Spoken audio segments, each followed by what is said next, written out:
অনিল, দীপ আর অরুণ তিন বন্ধু। এদের মধ্যে অরুণ বাকি দুইজনের চাইতে বড়। একই গ্রামে পাশাপাশি থাকার সুবাদে তাদের তিনজনের মধ্যে এই গাঢ় বন্ধুত্ব। তিনজনেই পড়ে ভিন্ন ভিন্ন ক্লাসে। এবার শীতটা একটু ভালোই পড়েছে, তাই না রে? হ্যাঁ, একদম কুত্তা মারা শীত। আচ্ছা, যাই হোক, সব দোষ কুত্তার হয় কেন বলতো? কুত্তা মরা শীত, কুত্তা গরম কেন? কি জানি ভাই, হ্যাঁ আমি তো তোর মতো ক্লাসের ফার্স্ট বয় না, আমি জানি না, তুই গবেষণা করে বের কর। আমরা এবার গুদাই যাচ্ছি, হুট করে এত ভোর ভোর ডেকে নিয়ে আসলি যে, মায়ের ঘুম ভেঙে আমাকে না পেলে কিন্তু খবর আছে। আরে দূর, বাচ্চা নিয়ে আসলেই যত সমস্যা। আমি মোটেও বাচ্চা নই। আচ্ছা, হয়েছে হয়েছে, শোন, আমরা পুকুর পাড়ে যাচ্ছি ব্যাডমিন্টন খেলতে। সকাল সকাল ঠান্ডা ঠান্ডা আবহাওয়ায় ব্যাডমিন্টন খেলার মজাই আলাদা। তাহলে ব্যাট বের কর। কোথায়? বাকিরা নিয়ে আসবে, আরও দুজন আসছে। আরও মিনিট 15 এভাবে নানান কথা বলতে বলতে পৌঁছে গেল তারা পুকুর পাড়ে।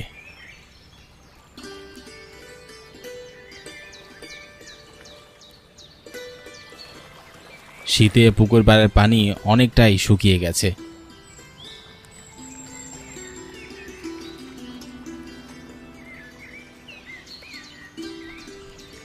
তারা গিয়ে দেখলো কেউই আসেনি। কি ব্যাপার, এখনো তো কেউ এলো না? তাই তো দেখছি, এতক্ষণে তো এসে পড়ার কথা। আমরা কিছু কোনো অপেক্ষা করি না হয়। আরও প্রায় আধ ঘন্টা পার হয়ে গেলেও কেউ আসলো না।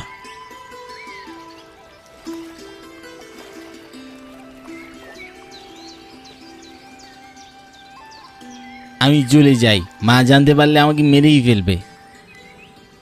আর অপেক্ষা করে লাভ নেই, চল বাসায় চল।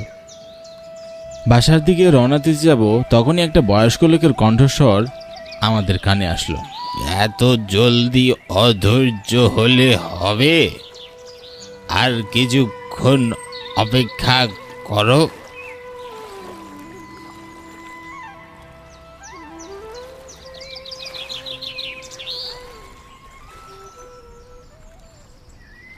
আপনি কি দাদু? আপনাকে তো এই গ্রামে কখনো দেখিনি।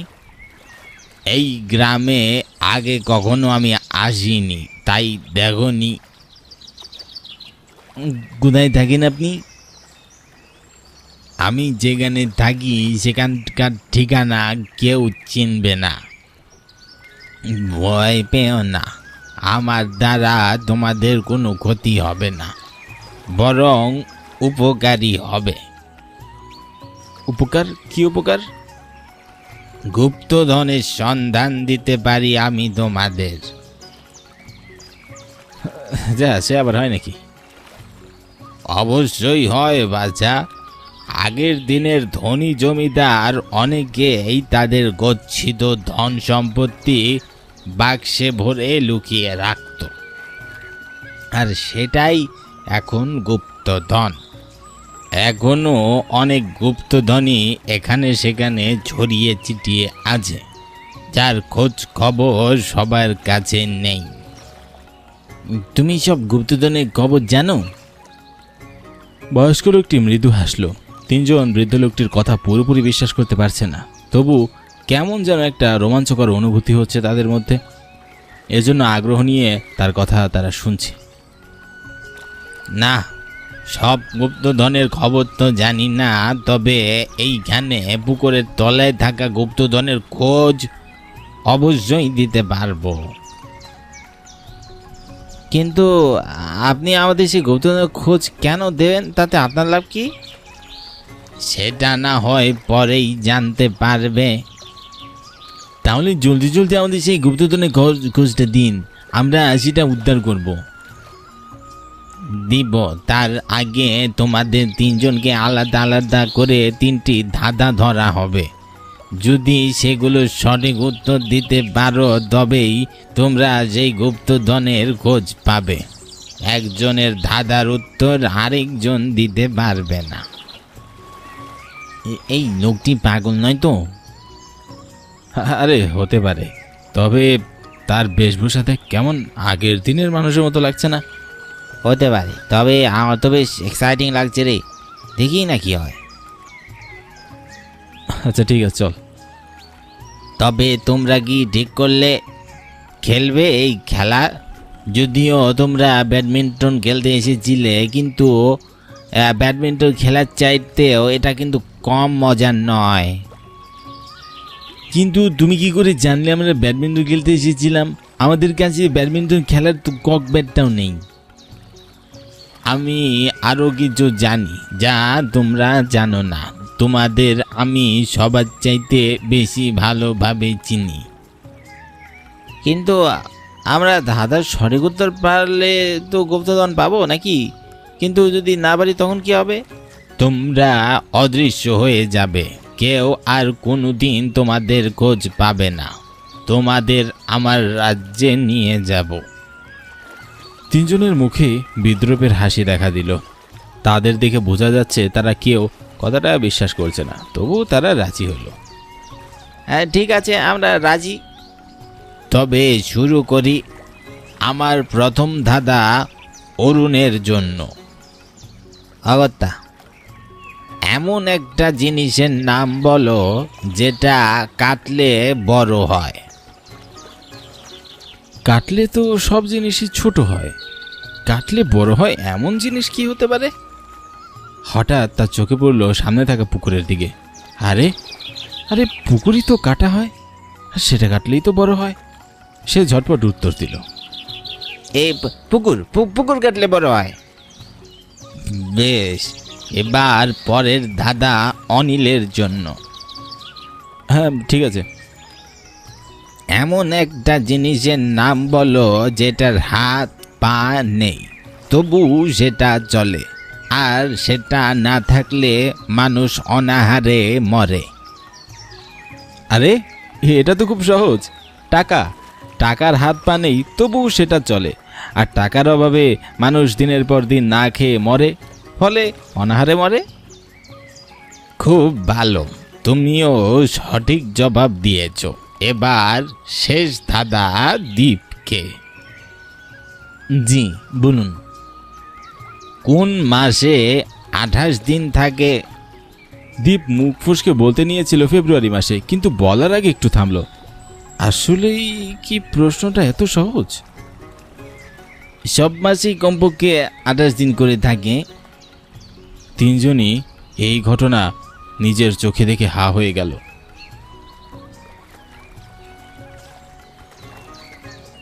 এই নাও, এটা দেখো। অরুণ ভয়ে ভয়ে বক্সটা নিল। তিনজনই এখন বিশ্বাস করতে শুরু করেছে তাদের সামনে দাঁড়ানো লোকটি কোনো পাগল ব্যক্তি না। তারা যদি ভুল উত্তর দিত তাহলে সত্যি হয়তো তারা অদৃশ্য হয়ে যেত, বা লোকটি তার সাথে তাদের নিয়ে যেত।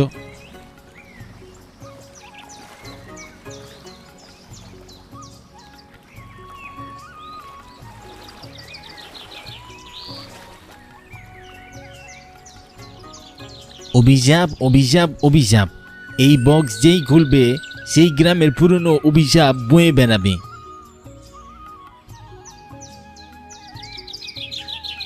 এই গ্রামে পুরনো অভিশাপ? কি সেই অভিশাপ? এটা নিয়ে আমাদের কুশল দাদু বলতে পারবে। এই গ্রামের সবচেয়ে বয়স্ক ব্যক্তি তিনিই বলতে পারবেন কি সেই অভিশাপ।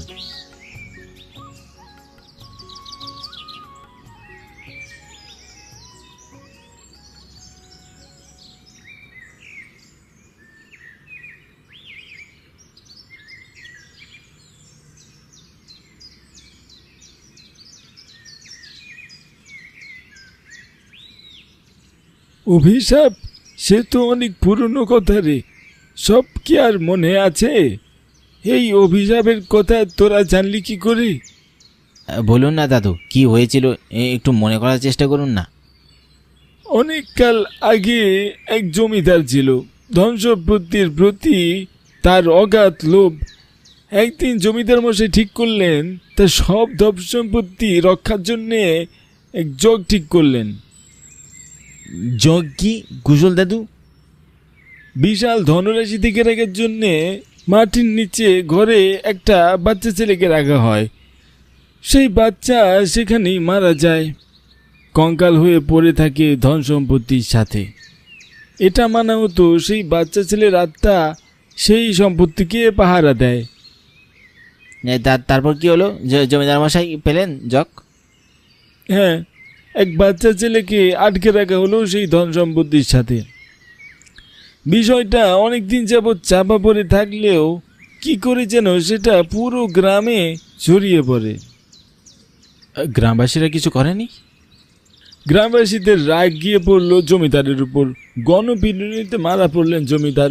তবে মারা পড়া ঠিক আগের মুহূর্তে অভিশাপ দিয়ে গেলেন। সেটা হলো গ্রামে 10 বছর বয়সী কোনো ছেলেকে আর খুঁজে পাওয়া যাবে না, সবাই অদৃশ্য হয়ে যাবে। কিন্তু এতদিন তো এমনটা হয়নি। হয়নি কারণ এক তান্ত্রিকের মন্ত্রপুত এক বাক্স পুকুরের তলায় আছে। কথাগুলো শুনে সবার মুখে ভয় চেপে গেল।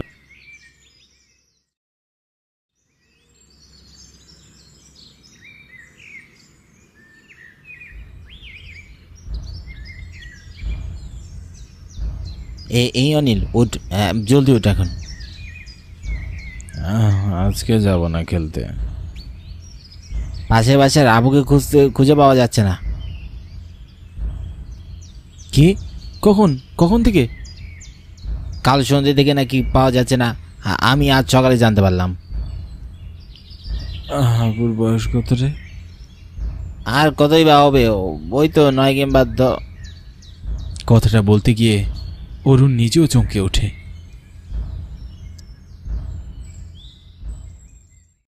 জমিদার রঞ্জন কুমারের জমি জমার পরিমাণ ঠিক কত তা তিনি নিজেও হয়তো ঠিকভাবে বলতে পারবেন না। বিলাসবহুল জীবনযাপন তার। বাড়িতে 7-8 জন কাজের লোক তার। সংসারে তার পত্নী আমিনা আর একমাত্র কন্যা পুবালি। বলছি এবার তো মেয়ের জন্য পাত্র দেখতে হবে। এই গায়ের অন্য কোনো মেয়ের এত বয়স অবধি কুমারী থাকে না। মেয়েটা তো এবার বিয়ে দিতে হবে। অনেক বয়স কোথায় হলো, সবে তো 14 কিংবা 15। 14 থেকে 15 নয় মশাই, আপনার মেয়ের বয়স 22। এমনই হয়, বুঝলে তো, এমনই হয়। মেয়ের বয়স বাবার চোখে পড়ে না, নজরেই আসে না। 22? সত্যি বলছো গিন্নি? এই না সেদিন মেয়ের অন্নপ্রাশন হয়ে গেল। আপনার মেয়ের বয়স আপনার নজরেই পড়ে না। সেটা আজ থেকে আরো 22 বছর আগের ঘটনা। এখন এসব কথা রাখো তো, মেয়ের জন্য পাত্র দেখো। মেয়ে আমার রূপে গুণে সরস্বতী। এমন মেয়ের যোগ্য পাত্র খুঁজে পাওয়া 4টিখানি কথা নয়। না গিন্নি, বিয়ে করে আমার মেয়ে পরের ঘরে চলে যাবে, এটা আমি সহ্য করতে পারবো না। আমার মেয়ে আমার কাছেই থাকবে। দেখো দেখো, অবুঝের মতো কথা বললে হবে? মেয়ে কি আজীবন ঘরে রাখার জিনিস? মেয়ে তো পরের ঘরে বিদায় দিতেই হবে। এইখানে কিসের অভাব? ও এখানে কেন থাকবে না? পরের ঘরে কেন থাকতে যাবে? তোমার কি মনে হয় আমার বাবার ঘরে কি অভাব ছিল? তা দেখে বাবা আমাকে তোমার ঘরে পাঠিয়েছে? আমি কি তাই বললাম নাকি? আমার মেয়ে আমার কাছে থাকবে, ব্যাস।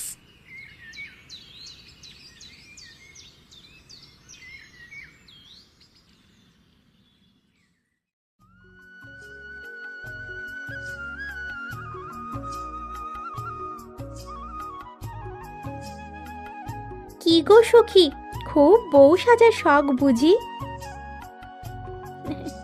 হ্যাঁ গো সখী, বউ সাজলে আমাকে যে কেমন লাগবে বলো তো? তুমি তো এমনিতেই সুন্দরী, বউ সাজলেই একদম পরীর মতো দেখাবে। হ্যাঁ, তুই যা বলছিস একটু বাড়িয়েই বলছিস। যা, একদম বাড়িয়ে বলছি না। এই রাজ্যের তো কত যুবক তোর প্রেমে হুমড়ি খেয়ে পড়ে আছে। আমার ইচ্ছা কোনো এক রাজার কুমার পক্ষীরাজ ঘোড়ায় চেপে আমাকে নিতে আসবে। আমি বউ সেজে থাকবো, সুন্দর একটা সংসার হবে আমার। আমার ছোট ছোট 4-5টা ছেলে মেয়ে হবে। তারপরে তাদের ঘরে আরো ছেলে মেয়ে হবে। তুই নানি হবি। একদম রে, একদম। কথা থামিয়ে পুবালি ভ্রু কুচকে মোহনার দিকে তাকালো। বুঝতে পারলো মোহনা মজা নিচ্ছে। তুই মজা নিচ্ছিস না? দাঁড়া দাঁড়া, তোর একদিন কি আমার একদিন। আড়াল থেকে কিছু কথা কানে যায় আমিনার। তিনি বুঝতে পারেন মেয়ের সংসার করার তীব্র ইচ্ছার কথা। তিনি নিজেও চান মেয়ে বিয়ে করে সংসারী হোক। মেয়েকে বিদায় দিতে কষ্টও হবে তার, কিন্তু সমাজের নিয়ম তার অমান্য করা যায় না।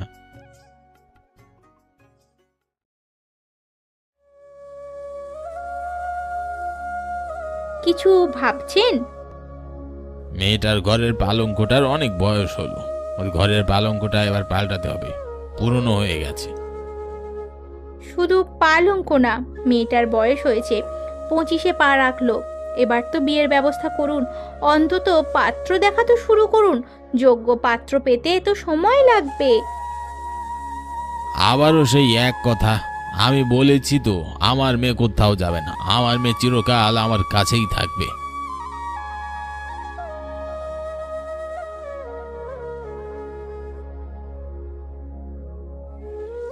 আমার মেয়েকে আমি চিরকাল আমার কাছেই রেখে দেব। সে কি, মেয়ের বিয়ে দিতে হবে না? মেয়ে তো কিছুকালের অতিথি, আরেকজনের আমানত। না, আমি আমার মেয়েকে ছাড়তে পারবো না, প্রয়োজন পড়লে বিয়ে দিয়ে ঘর জামাই রেখে দেব। সেদিন এই কথা শুনে খুব হেসেছিল আমিনা। খুব আদরে লেগেছিল বিষয়টা, কিন্তু আজ তার সেটা এই পর্যায়ে নেই। মেয়ের প্রতি তার তীব্র ভালোবাসা মেয়ের অকল্যাণী ডেকে আনছে, সেটা তিনি কিছুতেই বুঝতে পারছেন না। আপনার সাথে কথা বলাই বৃথা। ঠিক আছে, মেয়ের বিয়ে আমি দেব, তবে শর্ত একটাই, বিয়ের পর ছেলেকে ঘর জামাই হিসাবে এখানেই থাকতে হবে। তা কি করে হয়? কোনো ছেলে কি রাজি হবে ঘর জামাই থাকতে? আত্মসম্মানেরও তো একটা বিষয় আছে। কেন, সমস্যা কোথায়? এত বড় জমিদারি আমার, এত সহায় সম্পত্তি, এগুলো কে ভোগ করবে? আমাদের তো কোনো ছেলেও নেই, আমার মেয়ে আর তার বরই সব পাবে। ঠিক আছে, দেখুন, যা ভালো মনে হয় তাই করুন।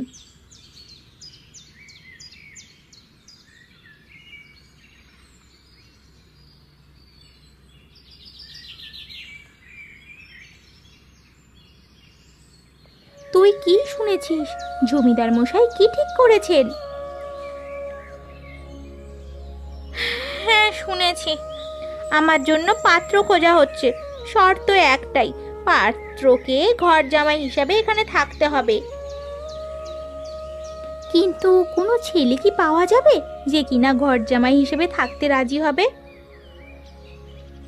জানি না রে, আর রাজি হলেও বা কি? সে তো রাজি হবে বাবার এই সহায় সম্পত্তির লোভেই। আমাকে কি আর ভালোবাসবে? আমাকে তো ভালোবাসবে না। জমিদার মশাইকে বুঝিয়ে বল না তুই। বাবা আমার প্রতি ভালোবাসা সবসময় অন্ধ হয়ে গেছে রে। বাবাকে বুঝানো আমার পক্ষে সম্ভব নয়। আমিও বাবাকে খুব ভালোবাসি, আমার বাবাকে কষ্ট দিতে পারবো না আমি। তাই বলে নিজের করে পাওয়া একটা সংসারের স্বপ্ন এভাবে নষ্ট করে দিবি? কিছু বলবি না? তোর কপালে হয়তো সংসারই নেই রে।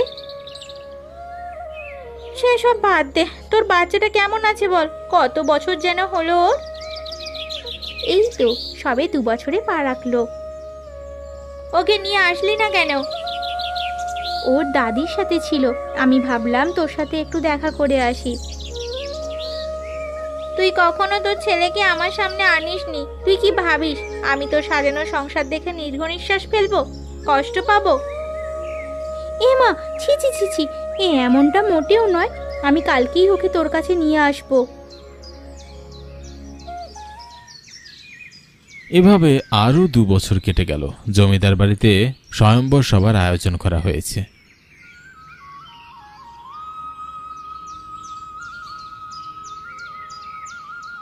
জমিদার মশাই, এখনো তো কেউ আসলো না। আসবে গিন্নি, চিন্তা করো না। কেটে গেল আরও কিছুক্ষণ। পুবালিও অপেক্ষা করছে কেউ আসবে বলে, অথচ কেউ আসলো না। হতাশায় মুখ ছেয়ে গেল পুবালির। অনেক পাত্রই পুবালির সৌন্দর্যের জন্য বিয়ে করতে আগ্রহী হলেও শর্তের জন্য কেউ আসলো না। তবে কি সত্যি তার সংসার করা হবে না? মোহনার কথাই কি সত্যি হবে? আপনি আপনার গো ত্যাগ করেন জমিদার মশাই। আপনি আপনার মেয়ের জীবন নষ্ট করে দিচ্ছেন নিজের হাতেই। আমি নষ্ট করছি? আমি আমার মেয়েকে ভালোবাসি। আপনার কি মনে হয় আমি আমার মেয়েকে ভালোবাসি না? বাসি, খুব বেশি ভালোবাসি। তবে ভালোবাসার দোহাই দিয়ে তার জীবন নষ্ট করতে পারবো না। রঞ্জনের মুখে হতাশার ছাপ পড়ল। এবার যেন সত্যি অপরাধবোধ ঘিরে ধরল তাকে। তিনি বললেন, তুমি ঠিকই বলেছ গিন্নি, আমি ঠিক করিনি। আমার মেয়ে তো সত্যি আরেকজনের আমানত। মেয়েকে যে পরের ঘরে দিতেই হবে।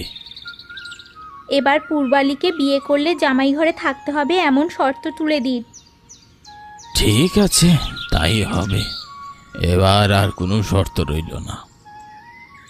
আবার স্বয়ম্বর সভার আয়োজন করা হলো, কিন্তু এবার পাশে বসা জমিদারের কন্যা পূবালীর রূপ আগের মতো সুন্দর ছিল না।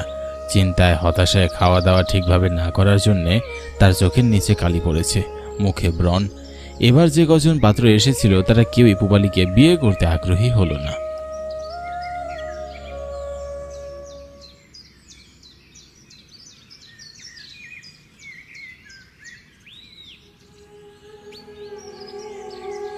আমি তোর জীবন নষ্ট করে দিলাম রে মা। আমার অতিরিক্ত ভালোবাসা তোর জন্য কাল হয়ে দাঁড়ালো। ওই সব বলবেন না বাবা, আমার কষ্ট হয়। আপনার কোনো ভুল নেই। আমি জানি রে মা, তোর খুব সংসার করার শখ ছিল, তাই না রে? এসব থাক বাবা, এখন আর আমার কোনো শখ নেই। আপনি বেশি কথা বলবেন না, আপনার কষ্ট হবে। তুই আমাকে ক্ষমা করে দিস মা।